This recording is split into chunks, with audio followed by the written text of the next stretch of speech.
అనేది ప్రపంచం మొత్తంగా జరుగుతుందండి.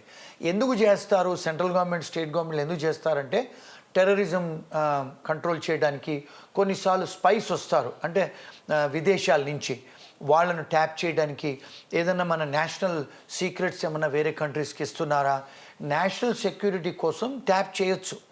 కానీ అలాంటిది ఇక్కడ నేషనల్ సెక్యూరిటీ కోసం ట్యాప్ చేయలేదు కదా. అందరి బిజినెస్ మెన్స్ ట్యాప్ చేశారు, సినిమా వాళ్ళది ట్యాప్ చేశారు, రాజకీయవేత్తలు ట్యాప్ చేశారు, మామూలు వ్యాపారస్తులే కూడా ట్యాప్ చేశారు, గోల్డ్ షాపులే ట్యాప్ చేశారు, అందరూ చేశారు. మరి గోల్డ్ షాపులు ఏమి నేరాలు చేశారని, బిల్డర్స్ ఏం నేరాలు చేశారు, ఇవన్నీ కూడా ఒక పొలిటికల్ పార్టీ అడ్వాంటేజ్ కోసం చేశారు. అంటే న్యాయపూరితంగా చేయలేదు డ్యూటీ, వాళ్ళు ఒక పొలిటికల్ పార్టీ కోసం చేశారు.